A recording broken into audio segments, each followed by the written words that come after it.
Hi ನಮಸ್ತೆ ಎಲ್ಲರಿಗೂ welcome to Naikar ಕುಟುಂಬ ಕನ್ನಡ ಯೂಟ್ಯೂಬ್ ಚಾನಲ್. ಇವತ್ತಿನ ರೆಸಿಪಿ ಏನಪ್ಪ ಅಂತಂದರೆ ನಾವು ಹೆಸರು ಕಾಳು ಪಲ್ಯ ಮಾಡ್ತಾಯಿದ್ದೀವಿ. ಅದಕ್ಕೆ ಏನೇನು ಬೇಕು ಅಂತ ತೋರಿಸ್ಕೊಂಡು ಬರ್ತೀನಿ. ಅದಕ್ಕಿಂತ ಮೊದಲು ನೀವು ನಮ್ಮ ಚಾನಲ್ನ ಸಬ್ಸ್ಕ್ರೈಬ್ ಮಾಡ್ಕೊಂಡಿಲ್ಲ ಅಂದರೆ ಈ ಕೂಡಲೇ ಸಬ್ಸ್ಕ್ರೈಬ್ ಮಾಡ್ಕೊಳ್ರಿ. ಹಾಗೆ ಪಕ್ಕದಲ್ಲಿರೋ ಬೆಲ್ ಐಕನ್ನ ಕ್ಲಿಕ್ ಮಾಡಿ. ನಾವು ಒಂದು 200 ಗ್ರಾಮ್ ಹೆಸರು ಕಾಳು ತೊಗೊಂಡಿದ್ದೀವಿ, ಕಪ್ ಹೆಸರು ಕಾಳು. ನೀವು ಹಸಿರು ಹೆಸರು ಕಾಳಾದರೂ ತೊಗೋಬೋದು. ಇದು 200 ಗ್ರಾಮ್ ಐತಿ. ಇದಕ್ಕೊಂದು 8 ಹಸಿಮೆಣಸಿನ್ಕಾಯಿ, ಒಂದು ಸ್ವಲ್ಪ ಹಸಿ ಕೊಬ್ಬರಿ, ಕೊತ್ತಂಬರಿ ಸೊಪ್ಪು, ಎಣ್ಣೆ, ಕರಿಬೇವು ಸೊಪ್ಪು, ಟೊಮೆಟೊ, ಒಂದು ಟೊಮೆಟೊ ಮತ್ತು ಒಂದು ಈರುಳ್ಳಿ, ಉಪ್ಪು, ಬೆಳ್ಳುಳ್ಳಿ, ಅರಿಶಿಣದ ಪುಡಿ ಮತ್ತು ಸಾಂಬಾರು ಪುಡಿ. ಇವಿಷ್ಟು ಹೆಸರು ಕಾಳು ಪಲ್ಯ ಮಾಡೋದಕ್ಕೆ ಅಂತ ಬೇಕಾಗಿರ್ತಕ್ಕಂಥ ಸಾಮಗ್ರಿಗಳು. ಇವಾಗ ನಾನು ಸ್ಟವ್ ಹಚ್ಕೊಂಡು ಗ್ಯಾಸ್ ಮೇಲೆ ಕುಕ್ಕರ್ ಇಟ್ಕೊತಾ ಇದ್ದೀನಿ. ಇದಕ್ಕೆ ಒಂದು ಅರ್ಧ ಲೀಟ್ರಷ್ಟು ನೀರು ಹಾಕ್ಕೊತಾ ಇದ್ದೀನಿ. ಇವು ಒಣಗಿರೋ ಕಾಳಾಗಿರೋದ್ರಿಂದ ನಾನೊಂದು 4 ವಿಶಿಲ್ ಹೊಡೆಸ್ಬೇಕಾಗುತ್ತೆ. ಈ ಕಾಳನ್ನ ನಾವು ರಾತ್ರಿನೇ ನೆನೆಸಿಟ್ರೆ ಒಂದೇ ವಿಶಿಲ್ ಆದರೆ ಸಾಕು. ಇವೇನು ಡೈರೆಕ್ಟಾಗಿ ಹಾಕಿದ್ರೂ ಬೇಕೊಂತವೆ. ನೋಡಿ, ನಾನು ಇವನ್ನ ತೊಳೆದು ಹಾಕ್ತಾಯಿದ್ದೀನಿ. ಎಲ್ಲ ಧೂಳೆಲ್ಲ ಇರುತ್ತೆ ಅಂದ್ಬಿಟ್ಟು ನಾನು ಯಾವ ಕಾಳಾದ್ರೂ ತೊಳೆದೇ ಹಾಕೋದು. ನೋಡಿ, ಇವಾಗ ನಾನು ಇದನ್ನು ಕುಕ್ಕರ್ ಮುಚ್ಚಳಿಕೆ ಹಾಕಿಬಿಟ್ಟು 4 ವಿಶಿಲ್ ಬರೋ ತನಕ ಬಿಡ್ತಾಯಿದ್ದೀನಿ. ಇವಾಗ ರುಬ್ಕೊಳೋದಕ್ಕೆ ಅಂತಂದು ಹಸಿಮೆಣಸಿನ್ಕಾಯಿ ಮತ್ತು ಕೊಬ್ಬರಿ, ಒಂದು ಬೆಳ್ಳುಳ್ಳಿ ಹಾಕಿ ರುಬ್ಕೋಬೇಕು. ನೋಡಿ, ಇದು ತರಿಯಾಗಿ ರುಬ್ಕೋಬೇಕು.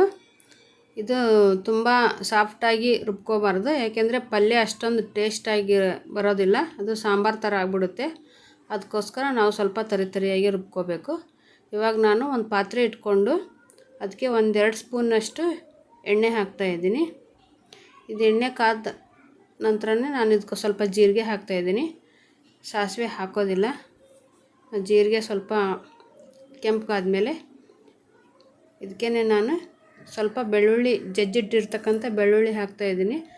ಬೆಳ್ಳುಳ್ಳಿ ಹಾಕೋದ್ರಿಂದ ಹೆಸರು ಕಾಳು ಪಲ್ಯ ತುಂಬ ರುಚಿಯಾಗಿರುತ್ತೆ. ಅದಕ್ಕೋಸ್ಕರ ನಾನು ಬೆಳ್ಳುಳ್ಳಿ ರುಬ್ಬಕ್ಕೊಂದು ಮತ್ತು ಒಗ್ಗರಣೆಗೊಂದು ಹಾಕ್ತೀನಿ. ಮತ್ತು ಕರಿಬೇವು, 1 ಗೆಡ್ಡೆ ಈರುಳ್ಳಿ ಮತ್ತು 1 ಟೊಮೆಟೊ ಹಾಕ್ಕೋಬೇಕು. ನಾವು ಇದಕ್ಕೆ ಹುಣಸೆಹಣ್ಣು ಹಾಕೋದಿಲ್ಲ, ಟೊಮೆಟೊ ಅಷ್ಟೇ ಹಾಕ್ತೀವಿ. ನೋಡಿ, ಇದು ಸ್ವಲ್ಪ ಫ್ರೈ ಆದಮೇಲೆ ಇದಕ್ಕೆ ನಾನು ರುಚಿಗೆ ತಕ್ಕಷ್ಟು ಉಪ್ಪು ಹಾಕ್ಕೋಬೇಕು. ನಾನಿಲ್ಲಿ 1 ಸ್ಪೂನಷ್ಟು ಉಪ್ಪು ಹಾಕ್ತಾಯಿದ್ದೀನಿ.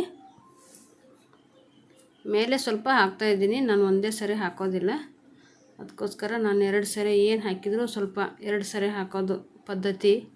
ಅದಕ್ಕೋಸ್ಕರ ನಾನು 2 ಸರಿ ಉಪ್ಪು ಹಾಕ್ತಾಯಿದ್ದೀನಿ. ಇವಾಗ 1 ಸ್ಪೂನ್ ಸಾಂಬಾರು ಪುಡಿ ಮತ್ತು 1/4 ಸ್ಪೂನಷ್ಟು ಅರಿಶಿಣದ ಪುಡಿ ಹಾಕ್ತಾಯಿದ್ದೀನಿ. ಮತ್ತು ಕೊತ್ತಂಬರಿ ಸೊಪ್ಪು,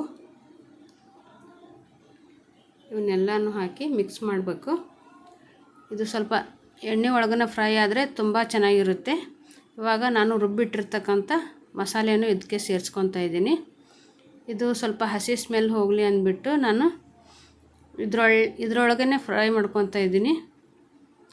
ಯಾಕೆ ಅಂತಂದರೆ ನಾವು ಹಸಿಮೆಣ್ಸಿನ್ಕಾಯಿನ ಹುರಿದು ಹಾಕೋದಿಲ್ಲ. ಅದಕ್ಕೋಸ್ಕರ ಎಣ್ಣೆ ಒಳಗೇ ಸ್ವಲ್ಪ ಫ್ರೈ ಮಾಡಿದರೆ ಚೆನ್ನಾಗಿರುತ್ತೆ ಅಂದ್ಬಿಟ್ಟು ಹಾಕ್ತಾಯಿದ್ದೀನಿ. ಇದಕ್ಕೇ ಸ್ವಲ್ಪ ನಾನು ನೀರು ತೊಳೆದ್ಬಿಟ್ಟು ಇದು ಸ್ವಲ್ಪ ಎಣ್ಣೆ ಬಿಡೋ ತನಕ ಇದಕ್ಕೆ ನಾನು ಮುಚ್ಚಿಬಿಟ್ಟು ಸ್ವಲ್ಪ ಕುದಿಯೋದಕ್ಕೆ ಅಂತ ಬಿಡ್ತಾಯಿದ್ದೀನಿ.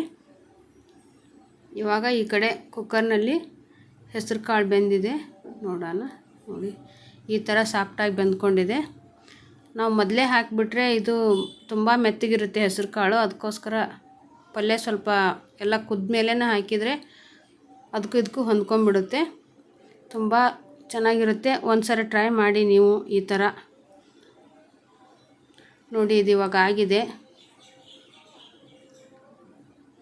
ಬಿಸಿ ಬಿಸಿ ಜೋಳದ ರೊಟ್ಟಿ ಜೊತೆ ಹೆಸರು ಕಾಳು ಪಲ್ಯ ರೆಡಿಯಾಗಿದೆ. ಇದು ರೊಟ್ಟಿ ಮತ್ತು ಚಪಾತಿ ಜೊತೆಗಂತೂ ತುಂಬ ಚೆನ್ನಾಗಿರುತ್ತೆ.